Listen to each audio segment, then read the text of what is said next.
Ayan, magandang gabi at ayan. Lalabas tayo at pupunta tayo ngayon gagala. Wow! Although malapit lang naman yung Bornham dito sa Starwood sa pinag-check-inan natin. Gagala tayo, maglalakad lang tayo para appeal natin yung lamig ng panahon dito sa Baguio. Napakalamig. Eh wala pa tayong jacket.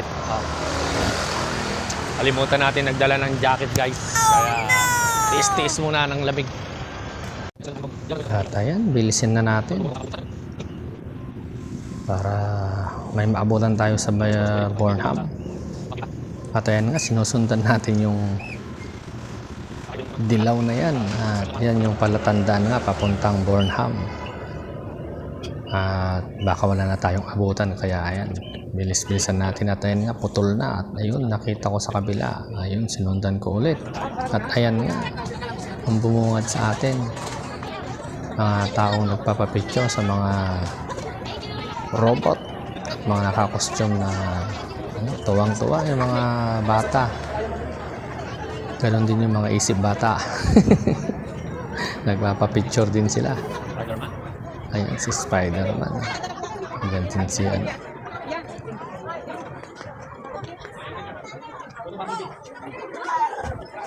At ayan nga.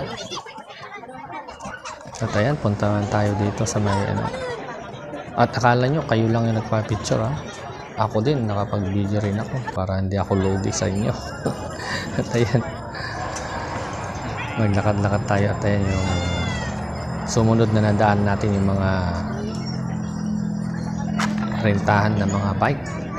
At hindi lang bike na ordinary na bike na 2 wheels yan, ha? Mga 3 gulong, 4 wheels. At ayan, dito naman tayo ngayon sa, ewan ko kung ano to, palaistaan yata daw. Maluwag eh, baka may mga ilaw, pakaganda. At ayun pala yung mga masakay, nagre-rent ng mga boat, bangka. At ayan nga, gusto ko rin sanang sumakay ng bangka, kaso wala akong kasama. Mahirap na pag tumaob, walang rescue sa akin. At ayan, video na rin lang tayo dito. Napakaganda yung parang daungan. Yung pormahan dyan. At ayan yung gala natin dito sa Baguio City. At ayan nga, umakyat na dito tayo sa taas para kitang-kita natin yung kagandahan ng Bornham Park. Ayan, napakaganda, guys.